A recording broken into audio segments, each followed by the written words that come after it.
بسم الله الحمد لله والصلاة والسلام على رسول الله وعلى آله وصحبه ومن والاه.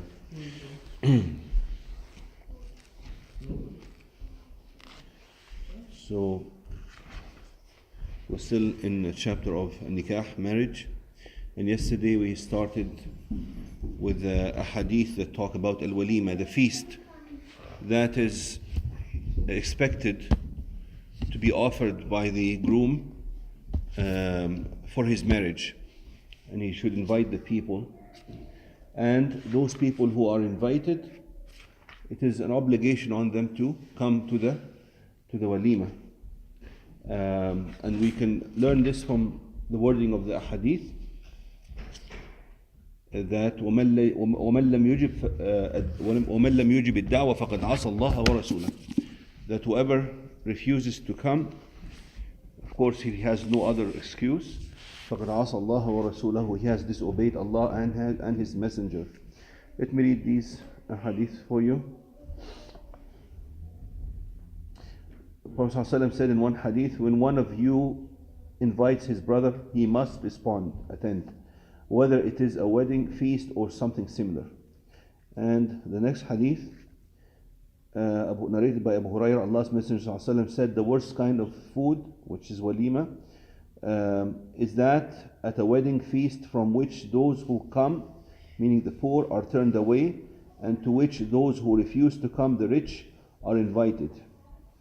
And then he says, if anyone does not accept an invitation, he has disobeyed Allah and his messenger. And then the following hadith narrated Abu Hurairah also, Allah's Messenger ﷺ said, when one of you is invited to a meal, he must accept. If he is fasting, he should pray. The wording of the hadith, فَإِنْ كَانَ صَائِمًا فَلْيُصَلِّ, he should pray. What does he should فَلْيُصَلِّ mean here? Yes, you should make dua. So here, فَلْيُصَلِّ doesn't mean he should make 2 rak'at. That's a different interpretation. Exactly. But it's common sense, like. Well, how is that?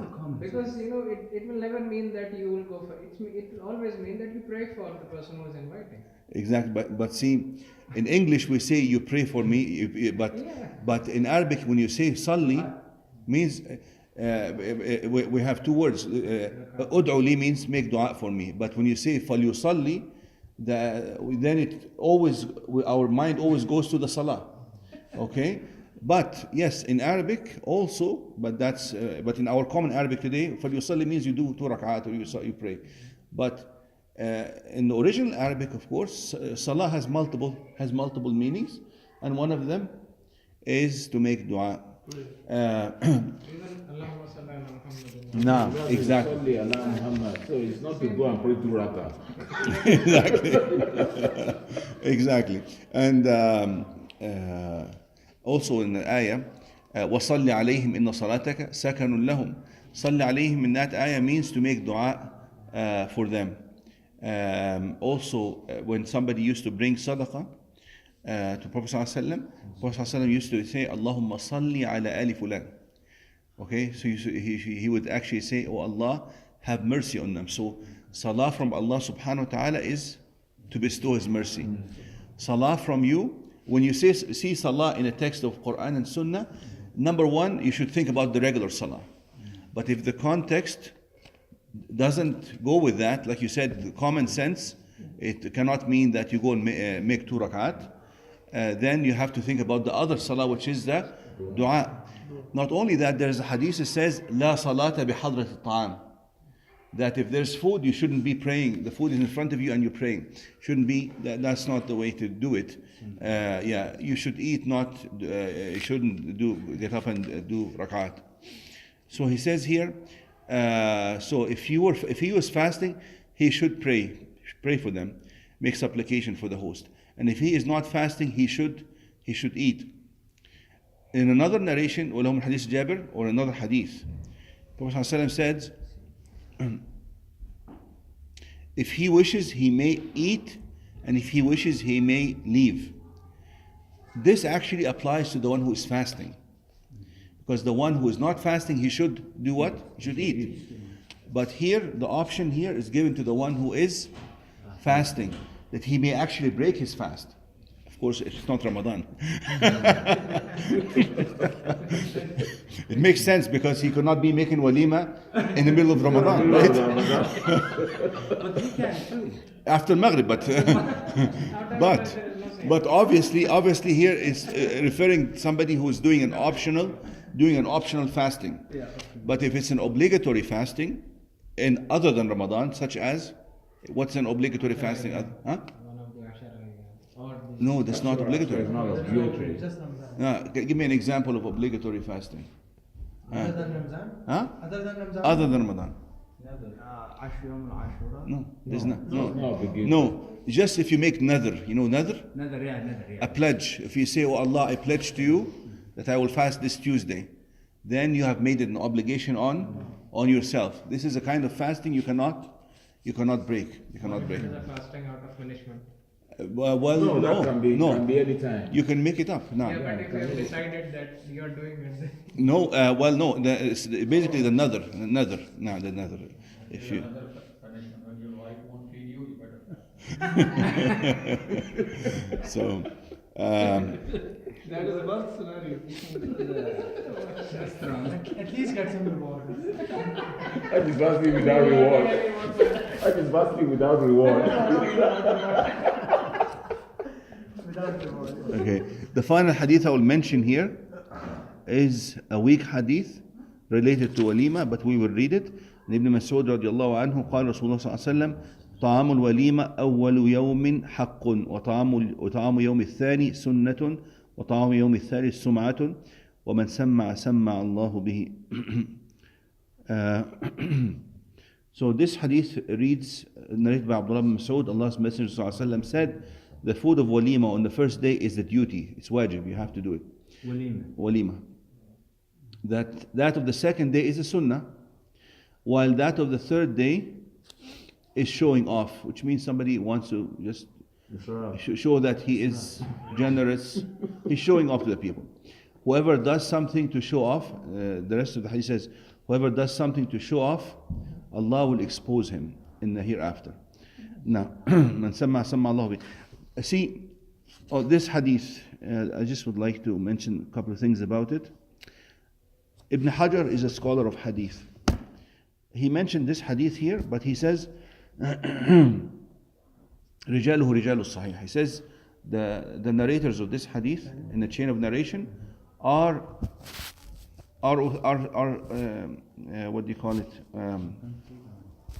Trusted men, or the men of the Sahih. I mean the men Imam Bukhari has trusted to accept hadith from. Okay, but still the hadith is weak. How can that be?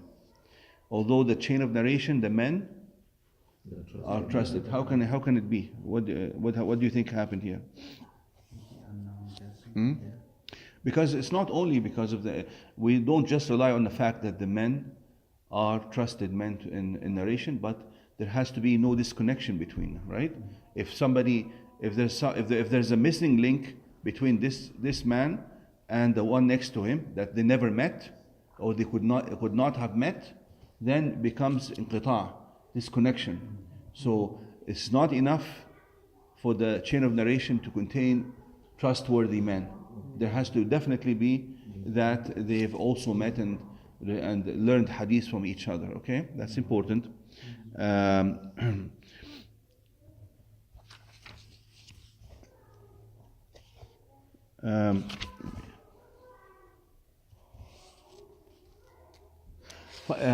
But can somebody look it up? من سمع الله به. أظن الزيادة دي صحيحة.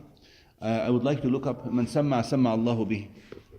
معك هذا? This part I would like to check, which is whoever shows off, Allah will expose him. Because there's another hadith says من رأى الله به. Whoever shows off. Samma means showing off by wanting people to speak about him. Ra'a Allah bi means he is displaying, he's showing off, he's relying on people seeing him. Showing off out of arrogance or wealth. But this concept of tasmiya or riya is a concept that applies mostly to ibadah. Yeah, Yeah, showing off. Yeah. لقيته ولا لا؟ كيف؟ Yeah, Raya is the word that we use. What, you don't have internet or what? Huh? You're opening a pharmacy, you don't have internet?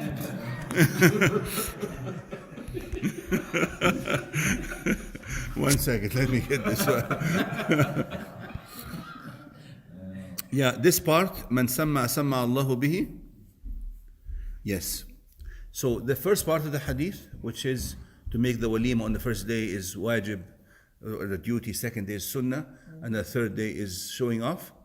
That part is the weak part. But there is another hadith separate, because here he basically put them together. وَمَنْ سَمَّعَ سَمَّعَ اللَّهُ بِهِ. No, there's a separate hadith that says, مَنْ سَمَّعَ سَمَّعَ اللَّهُ بِهِ وَمَنْ يُرَائِ اللَّهُ بِهِ. And that hadith is authentic, definitely. متفق عليه. So what we can learn from this hadith is this part, that whoever shows off, he wants people to hear about him. Samma means from sama, he wants people to hear about him. Allah will expose him. Also, man ra'a Allah bi means who wants to show off in front of the people, Allah will also expose him. Comes from ru'ya, from sama, or from ru'ya. And that is the shirk, that's actually a form of shirk. Shirk khafi, right? Shirk khafi, it's form of shirk. It is one, nah, like a hidden, no, we can call it shirk asghar or shirk khafi. A hidden shirk or minor shirk, because why we call it minor, it does not take the person out of Islam. Okay, it will be a problem if somebody shows off in his ibadah and then becomes non-Muslim. No, but is it a minor sin or a major sin? It's minus. No, major sin. It's a major sin because it is linked. No, for because it is linked to shirk. It is called shirk. Okay, when something like, because you have a minor sin, you have the major sin, then you have the shirk. So this is closer to shirk. So it is one of the biggest major sins. It is not even like, because even the major sins, you might find different grades. This is one of the bigger major sins, okay? And they say, scholars say that if somebody's intention from the beginning of the ibadah is to show off, like he does it, and then definitely this ibadah is not accepted and it's a major sin. But let's say you're doing a ibadah and then shaitan comes to you in the middle of the ibadah, says, oh, this person is looking at you, or people will be impressed by you, something like this. Then you have to struggle against this idea. Even in the middle of the ibadah, you have to try to repel this concept and reject it, okay? If you reject it, then it will not affect your ibadah. Although it will not, so you're not considered as somebody who's committing riyā. You're not considered as somebody who's showing off. You are in a state of jihad. You are in a state of struggle against the whispering of the shaitan. But let's say he started the ibadah good, but then in the middle of the ibadah or the last third of the ibadah, then this concept came to him and he accepted it, which means that, oh yeah, I'm a good man, yes. They will say some good things about me. He started to, feel comfortable with it.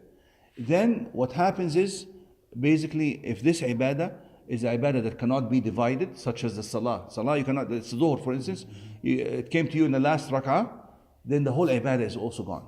If you accept it even in the last rak'ah, the whole ibadah is gone. There's no reward for that, and actually it's a major sin. The person has to repent. But if it's an ibadah that can be disconnected, such as you're giving sadaqah, let's say you're giving sadaqah to 10 men, and you gave $10, $10, and it came to you in the last 2 men, this idea, and you accepted it.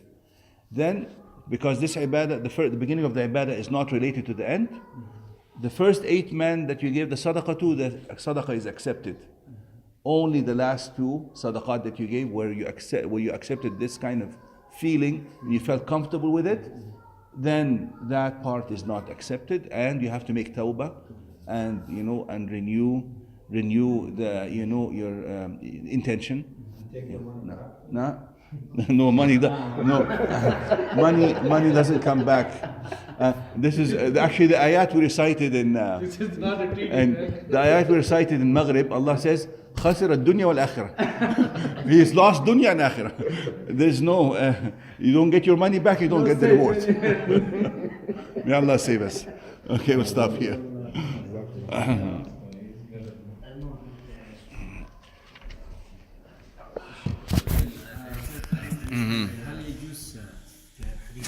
Yes.